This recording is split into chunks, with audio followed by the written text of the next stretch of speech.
So, what's up guys? Welcome back sa ating channel. So, ngayong araw na to, medyo maganda ang panahon. Tayo ay mag-ride papuntang Caviang Tunnel.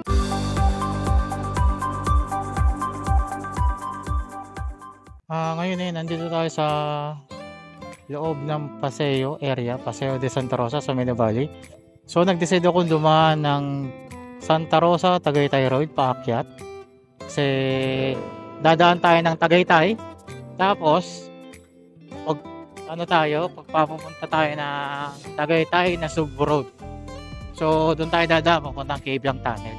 Kung mapapansin nyo guys, nandito tayo sa Paseo de Santa Rosa. So, ngayon ang ruta natin papuntang Caviang Tunnel ay doon tayo dadaan sa Tagaytay na Sugbo Road. So, since naman maganda naman yung panahon ngayon, sana wag umulan, tsaka sana walang masyadong traffic papasok doon. Since motor naman tayo ngayon, alam ko naman sana walang traffic talaga. So, by the way guys, meron akong kasama, OBR. Pero yung OBR ko ay bata. Kapapansin nyo? Hi Alex. Dito naman si Alex. So, bakit kasama ko siya ay ito na yung parang routine namin kapag lalabas kami. So, since mga nakaraang linggo kasi, kaya medyo ngayon ako sumunod na vlog gamit yung motor kasi last week kasi sobrang busy talaga. Yung last time naggala kami magpamilya, so hindi ako nakapagmotor, so gamit ko ngayon yung 4 wheels. Tapos ngayon, last week naman, pista naman ng bayan namin, kaya medyo hindi ako nakaalis din. So ngayong linggo, ngayon lang ako nakapormang makapag-ride. So para since schedule naman namin ni Alex ngayon na lumabas, so instead of mag 4 wheels kami, decide ako na magmotor na lang. Total, nakakasakay naman to sa akin, nakakasama sa likod na walang problema, tahimik naman siya. So ngayon, part na rin to ng kanyang daily routine as per our therapist, as per her doctor, na kailangan ilabas yung bata para ma-familiarize siya sa mga lugar, para hindi siya nako-congest lang na nasa bahay lang siya at iilan lang yung nakikita niya. Okay? So ngayon ay nasa bandang Nuvali pa lang kami. So ngayon, dediretsuhin ko tong daan na to papuntang Tagaytay. So pagdating namin ng Tagaytay, tatagos lang kami ng Tagaytay para pumunta lang sa kasi dediretso kami ng Nasugbo, Batangas. Since yung Caviang Tunnel kasi is after ng Nasugbo. Boundaries kasi yung tunnel na yun. Boundary kasi siya ng Batangas tsaka Cavite. So, itatry namin tong way na to na as usual way kasi ito yung pinakamabilis sa sindahan. So, sa Tarosa, Tagaytay Road, then Tagaytay, papunta na Sugbo. So, mamaya, gagamit na lang siguro ko ng mouse para ituro din ako sa mga shortcut na yan. Pero sa ngayon, mamaya na ako gagamit. Kasi saulado ko pa naman Magdoon na lang ako sa may malapit sa Nasugbo.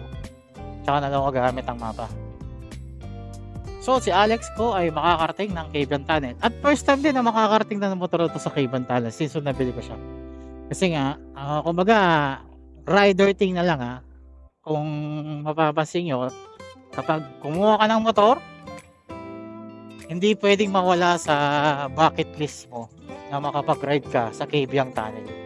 Kumbaga, parang mandatory na ng mga nakamotor yon na kailangan mong makapunta ng Caviang Tunnel.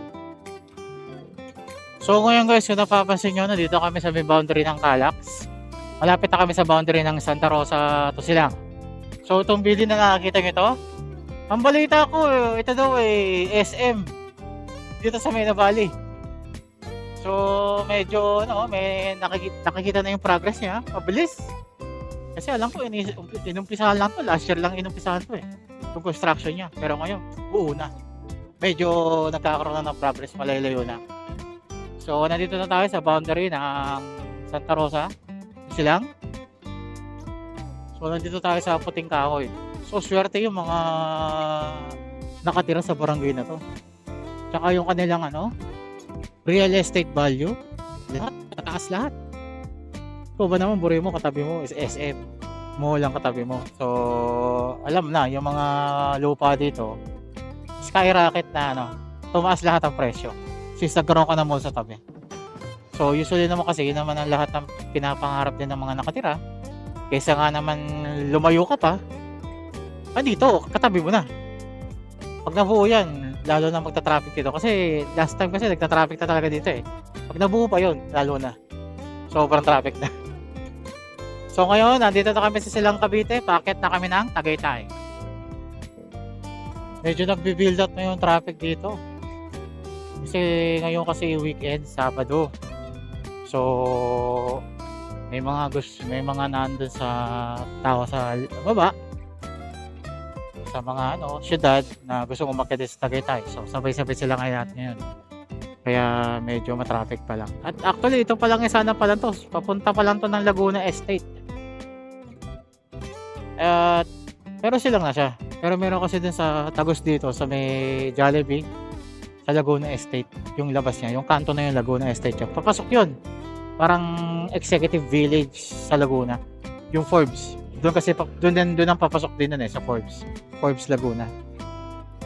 So ngayon is medyo nagka-traffic na kasi meron dito kasing merging lane. O hindi yata nagkasundo kaya medyo nakamalawak yung damo, then biglang magiging 2 lanes. So dito siya. Kaya medyo lagi nagta-traffic talaga dito sa lugar na to. So after nito mag-ano rin siya ng 4 na lanes ulit.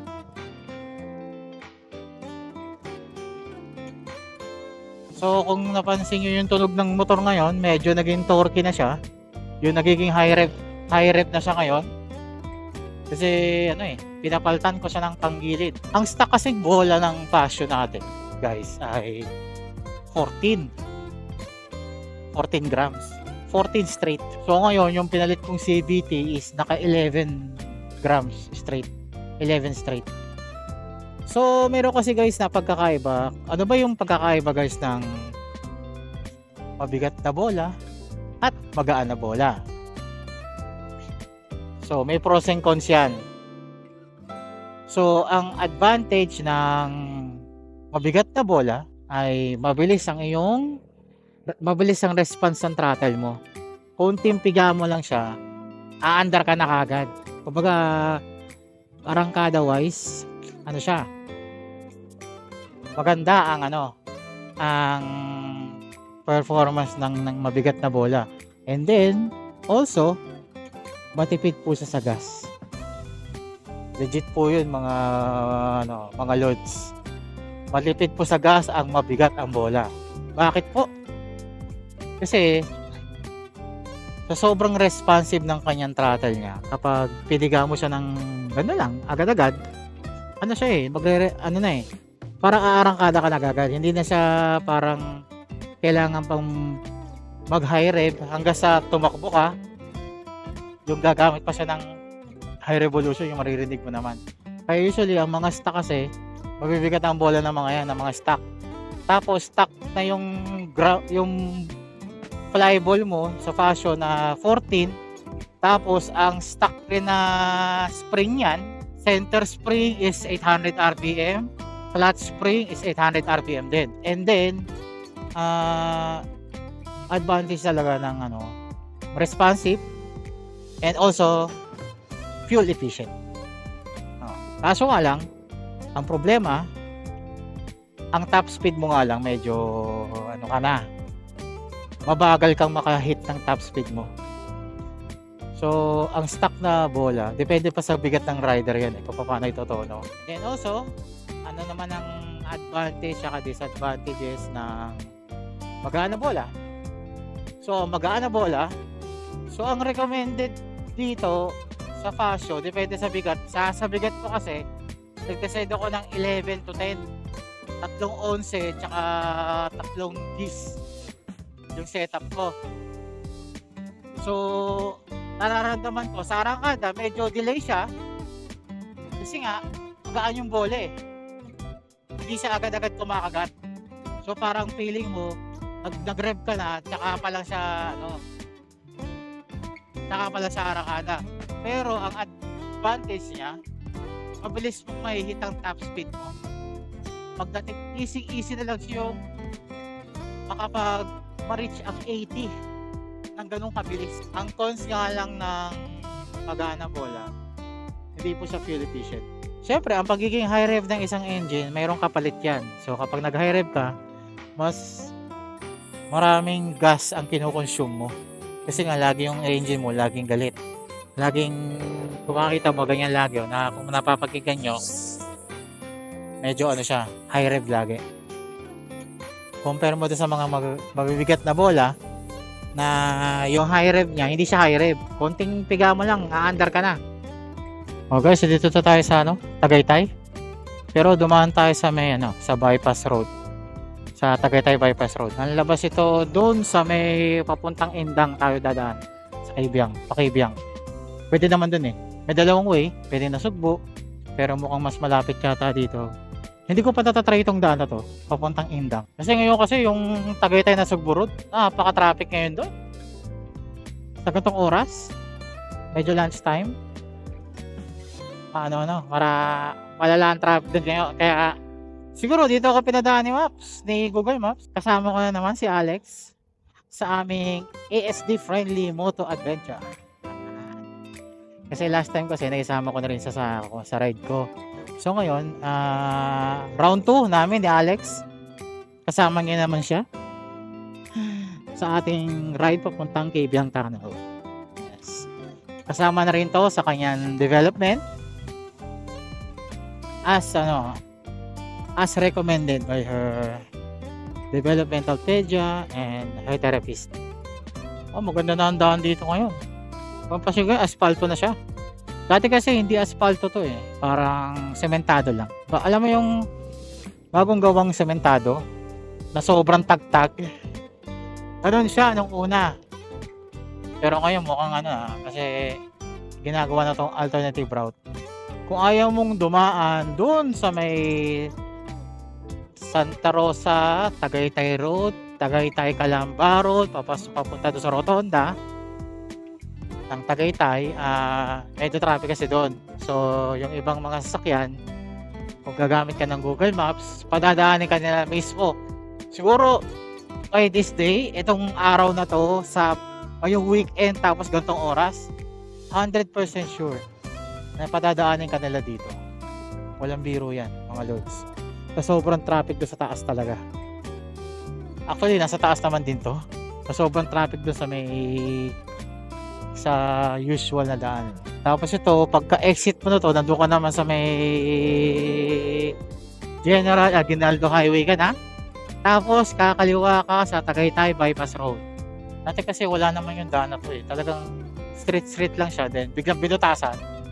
Doon, kung makita yun yung parang last na daan dito. Kumbaga yun na yung dead end. Kapag dito ka pumasok, dead end to dati. Ngayon, binutasan nila. So, gumawa sila ng way doon sa daanan yun, yung kaninang merong intersection para makapasok dito. Kapag pumanan ka naman doon, pupunta ka ng bayan ng Silang.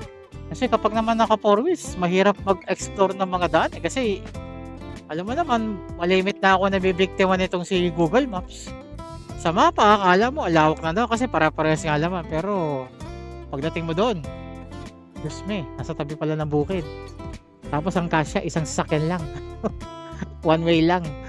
Kaya medyo nabudol. Na-scam ako ni Google Maps.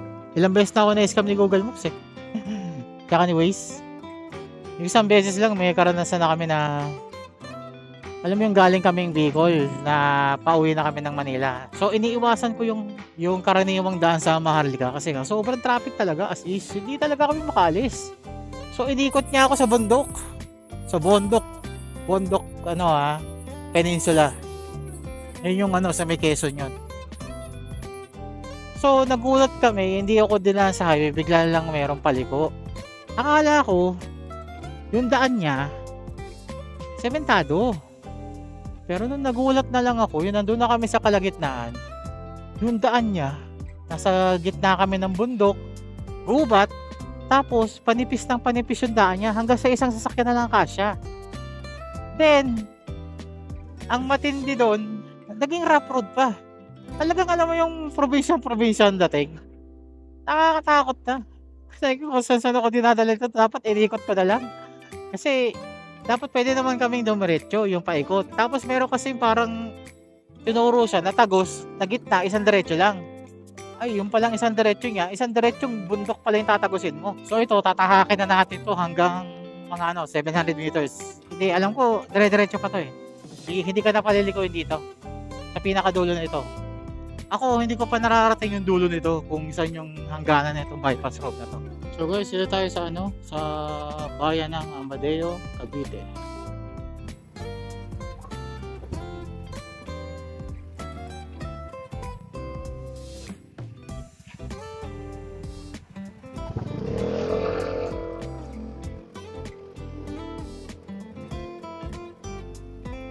Ang daming one way dito guys ha. Kung di ako nakamapa, siguro naligaw na ako. Daming paliko-liko, ang dami niyang one way.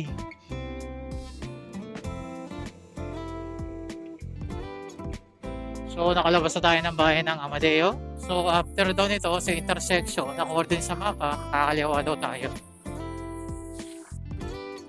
So explore na lang natin kung ano yung dadatan natin sa mga daan na to. So guys, ngayon ako nakadaan dito sa lugar na to. Baga sa paningin ko to Nakalagay dito sa mapa, papuntang Indang to. So ang alam ko, ito yung kadugtong doon sa may after ng silang na bayan, tapos kakanan ka sa isang parang bypass road yata yun o kaya shortcut yata. Hindi ko lang sure pero alam ko parang ito yun. Kasi nakadaan na ako doon. Tapos lumiko nga lang ako doon sa may Amadeo. Kasi kailangan ko pumunta ng Tagaytay nun eh.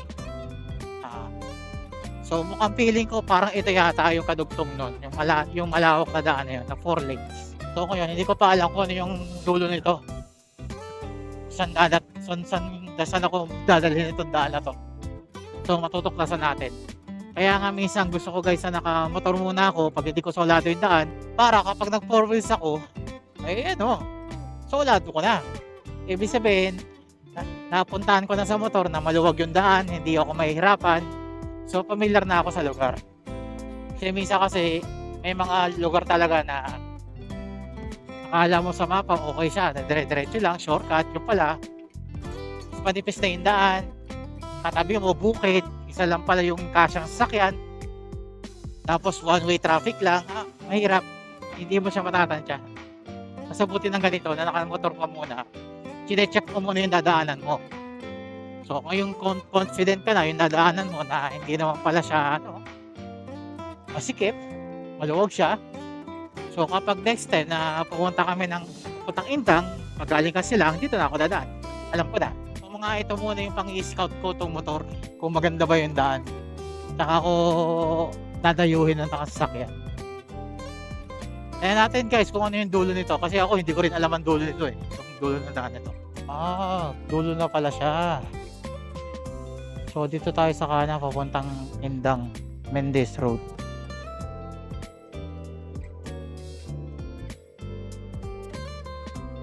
So kung Inday Mendez Road to, ito yun nandun sa may Indang mismo na bypass. Ito na yung dulo niya.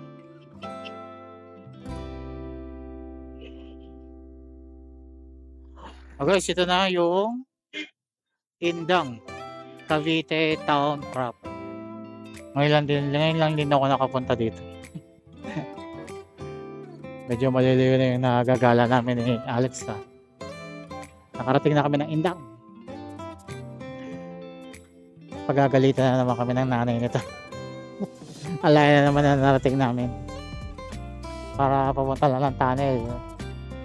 Medyo naikot na namin ang buong Cavite Buti na lang guys, hindi siya umuulan ngayon. Kasi yung mga nakaraang panay ang ulan eh. Hindi mo matansya, mainit, biglang ulan.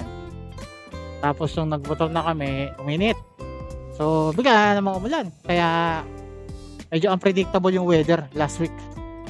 Pero ngayon, medyo kanina pa na mainit. Which is good. Kasi Hindi ako kakabahan na magpapalit kami ng kapote. Mahirap pa naman pag umuulan. Nagkasama pa akong bata. Mahihirapan din yung angkas ko.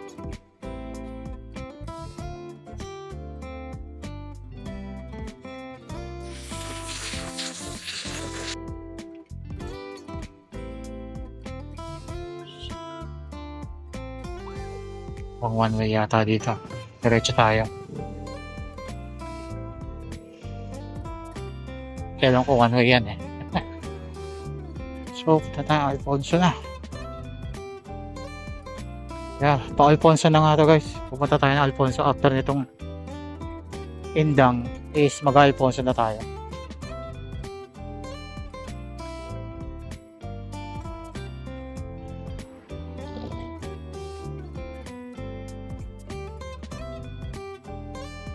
Kasi papuntang Naik na yung diretso eh. So dito tayo sa lugar na to. Alfonso. Hey guys, medyo malapit na tayo sa Kibyang. Siguro mga ano na lang, 5 minutes. So katumbas to, mga 3 kilometers na lang. Nasa Kibyang tunnel na tayo. So medyo paakyat pa lang to. So kung mapapansin nyo na guys, medyo marami na gano'n ngayon. Maraming motor na nagra-rides papunta dito sa tunnel. Kasi especially kasi siyempre weekend. So maraming mga mga riders. So yung aking OBR si Alex, makakarating na naman siya ng Kibyang. So pangalawang beses na niya to na nakarating. Yung una, yung gamit yung Bergman, kami dalawa lang, umikot lang kami from Tagaytay na Sugbo, then going to Kibyang, then pauwi namin, Cavite kami dumaan. Ngayon, dinalitag namin. So ngayon, nanggaling ako ng Tagaytay, dumaan sa bypass, nag-Mendez, nag-Naik, nag-Maragondon, tsaka Ternante. So ngayon, ito naman yung papuntangan, Kibyang naman. Tapos ito, magbabatangas na kami. Doon na ako dadaan. Para iba naman.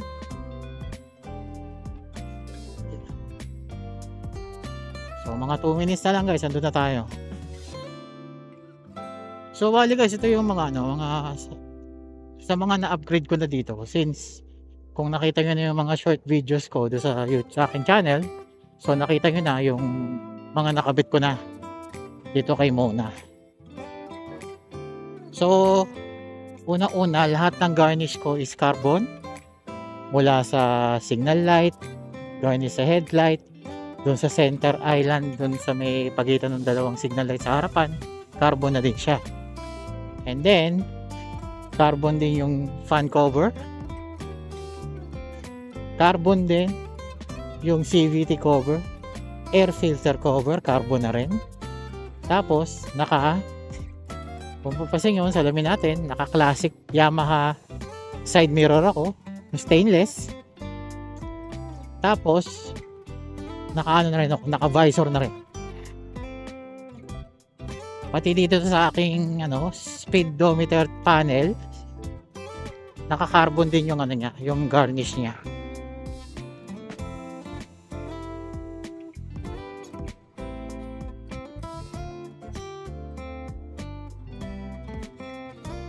So tapos ang aking signal light is naka JPA na ako.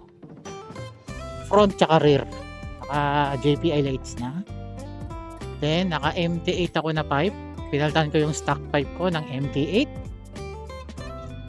Then also naka colored mugs na rin ako. Rhino green ang kanyang color. Pinapinturahan ko siya sa Rhino Coats sa Tanawan, Batangas.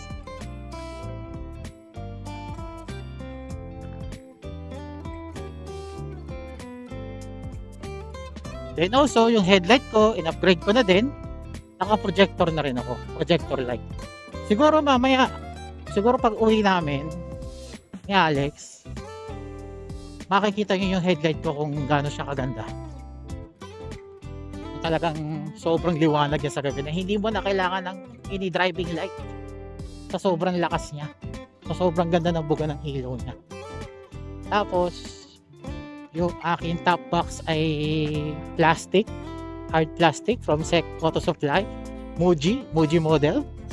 Tapos ang aking bracket yung top box ay Evo bracket, yung medyo makapal na siya sa ngayon. So guys, andito na tayo sa Kabyang Tunnel.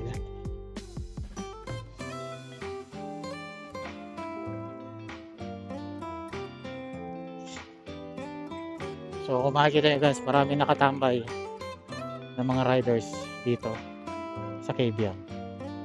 So kung mapapansin nyo siya, okay naka-Kabyang na tayo. So itataas ko lang yung camera ko para dadaan na tayo sa loob ng ilang balik, pero usually gusto ko isang balik lang okay na ako. Yung iba kasi talagang bumabalik-balik at talagang picture, pero kami ni Alex, since may picture na tayo dito Alex, no, meron na tayo dito no, hindi na natin kailangan. So ngayon pupunta tayo sa kabilang side na tayo, lalarga na, let's go.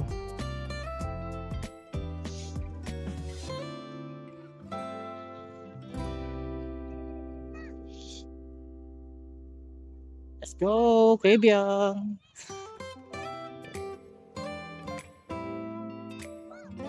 Marami nagpapapicture, syempre. So, papakita ko sa inyo guys dito. Yung headlight natin. O, kita nyo? Yung headlight, projector. Medyo maganda yung bato niya talaga, as is. Ang ganda ng bato. So, nakailang balik na naman tayo sa Kabyang Tunnel. Tapos ang kabilang side, welcome to Nasugbu, Batangas. Dito tayo sa kabilang side, Batangas na. Batangas side na tayo.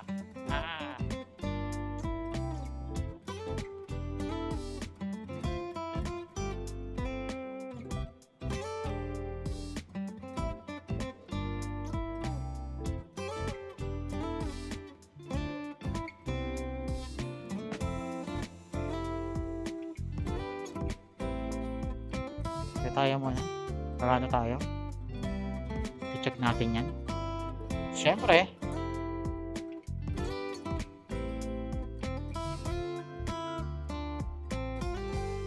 makikita nyo yung bato ng ilaw niya, napakaganda ng bato ng ilaw niya. Pag projector, pag naka-high beam, kitang kita lahat siya, sobra. Kapag hindi mo na kailangan ng MDL, ito pala sapat na.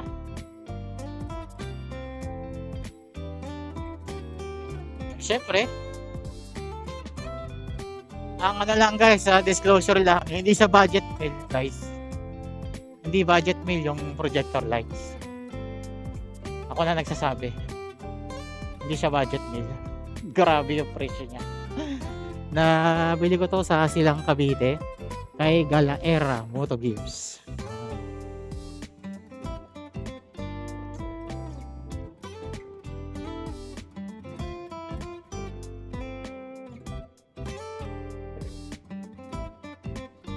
Sukli tayo ng Kabyang. Okay.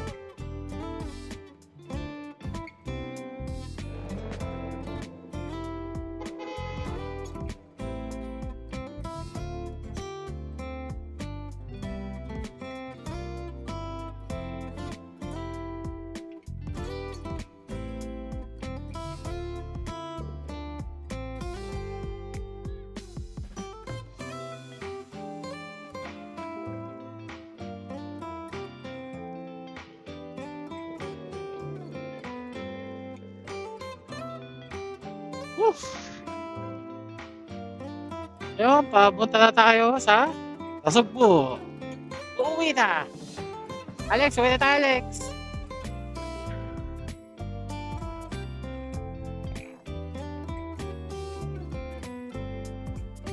Tignan natin yung mga scenic views dito sa Nasugbu.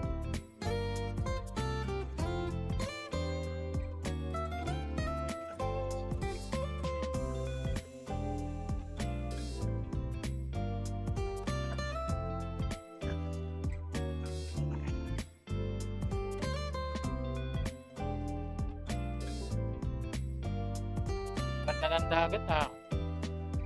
Ito rin ang panahon.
So, nakita naman ng anak ko yung Sky Ranch.